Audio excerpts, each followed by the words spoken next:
Selamat pagi, salam sehat anak-anak ibu sekalian. Pagi hari ini ibu harapkan kamu semua dalam keadaan sehat dan bersemangat untuk mengikuti pembelajaran kita pada pagi hari ini.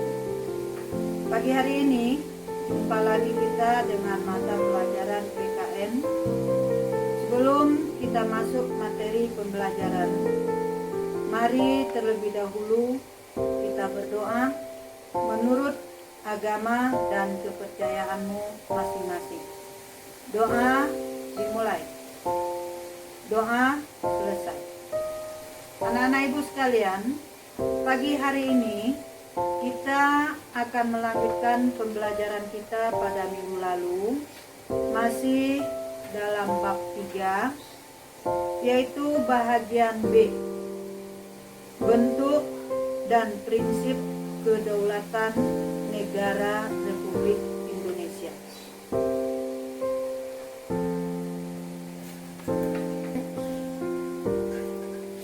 Negara Indonesia adalah negara berdasarkan atas kedaulatan rakyat. Landasan hukumnya adalah yang pertama, pembukaan Undang-Undang Dasar Negara Republik Indonesia tahun 1945, alinea ke-4, yaitu maka disusunlah kemerdekaan kebangsaan Indonesia itu dalam suatu Undang-Undang Dasar Negara Indonesia yang terbentuk dalam suatu susunan negara Republik Indonesia yang berkedaulatan rakyat. Yang kedua, pasal 1 ayat 2 Undang-Undang Dasar Negara Republik Indonesia tahun 1945 menyatakan kedaulatan berada di tangan rakyat dan dilaksanakan menurut undang-undang tersebut. Selain menganut teori kedaulatan rakyat, negara Republik Indonesia juga menganut teori kedaulatan. Dasar hukumnya adalah yang pertama, pasal 1 ayat 3 Undang-Undang Dasar Negara Republik Indonesia tahun 1945 menyatakan negara Indonesia adalah negara hukum.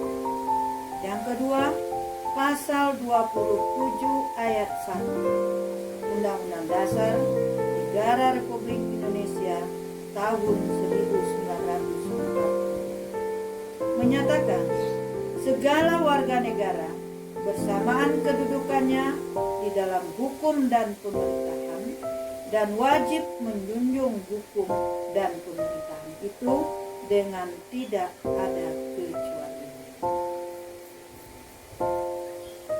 Jadi, negara Indonesia menganut yang pertama teori kedaulatan rakyat, yang kedua teori kedaulatan hukum. Selanjutnya kita lanjutkan prinsip-prinsip kedaulatan negara Republik Indonesia adalah: 1. Negara Indonesia adalah negara kesatuan yang berbentuk republik. Ini diatur di dalam pasal 1 ayat 1 Undang-Undang Dasar Negara Republik Indonesia. 2. Kedaulatan berada di tangan rakyat dan dilaksanakan menurut Undang-Undang Dasar. Ini diatur dalam pasal 1 ayat 2 Undang-Undang Dasar Negara Republik Indonesia tahun 1945. Yang ketiga, negara Indonesia adalah negara hukum. Diatur dalam pasal 1 ayat 3 Undang-Undang Dasar Negara Republik Indonesia tahun 1945. Yang keempat, Presiden tidak dapat membekukan dan atau membubarkan Dewan Perwakilan Rakyat.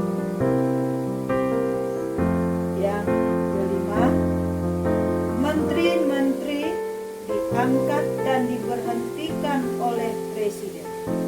Ini diatur dalam pasal 17I Undang-Undang Dasar tahun 1945. 6. MPR hanya dapat memberhentikan Presiden dan atau Wakil Presiden dalam masa jabatannya menurut Undang-Undang Dasar.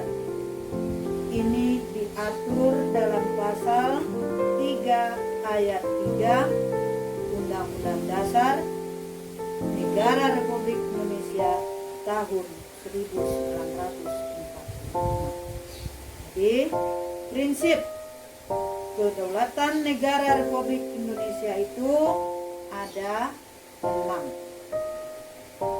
Selanjutnya, prinsip negara kedaulatan rakyat memiliki hubungan yang erat dengan makna demokrasi. Budiarjo tahun 2003 mengemukakan sejumlah syarat dasar untuk menyelenggarakan pemerintah yang demokrasi di bawah rule of law sebagai berikut. 1. Perlindungan konstitusi. 2. Badan kehakiman yang bebas dan tidak memihak. 3. Pemilihan umum yang bebas. 4. Kebebasan untuk menyatakan pendapat. 5. Kebebasan untuk berserikat atau berorganisasi dan beroposisi. 6. Pendidikan kewarganegaraan. Negara Indonesia adalah negara yang berdasarkan demokrasi Pancasila. Demokrasi Pancasila memiliki makna demokrasi yang dijiwai oleh nilai-nilai Pancasila sebagai satu kesatuan. Sekarang kita lihat perbandingan demokrasi Pancasila dengan demokrasi liberal dan demokrasi sosialis. Untuk ini, silakan lihat buku paketmu halaman 63. Tulis ke buku catatan. Selanjutnya, pelaksanaan demokrasi di Indonesia dilakukan dengan 2 cara, yaitu 1. Demokrasi langsung. 2. Demokrasi tidak langsung.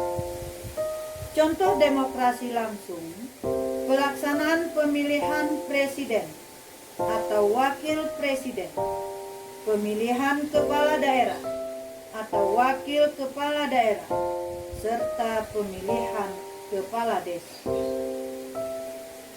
Kemudian contoh pelaksanaan demokrasi tidak langsung adalah adanya lembaga perwakilan rakyat yang akan duduk di DPR, DPD, dan DPRD, dipilih oleh rakyat secara langsung melalui pemilu. Pemilihan umum merupakan perwujudan dari kedaulatan rakyat dan demokrasi. Pemilihan umum sebagai sarana perwujudan kedaulatan rakyat dan demokrasi dilaksanakan berdasarkan azas mubar dan jurtil, atau langsung, umum, bebas, rahasia, jujur, dan adil. Hal tersebut diatur dalam Undang-Undang Nomor 7 Tahun 2017 tentang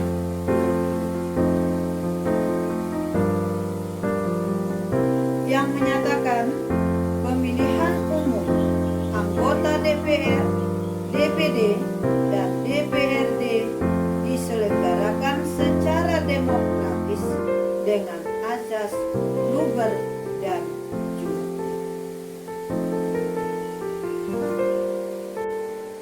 Demikianlah pembelajaran kita pagi hari ini.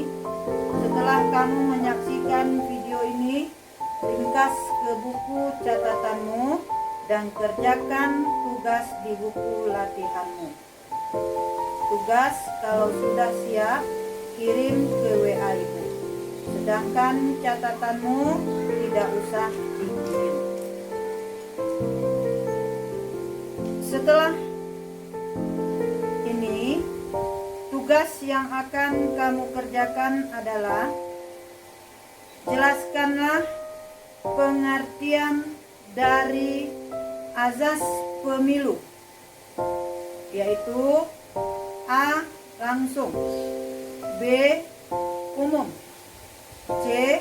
Bebas, D. Rahasia, E. Jujur, F. Adil. Selamat bekerja.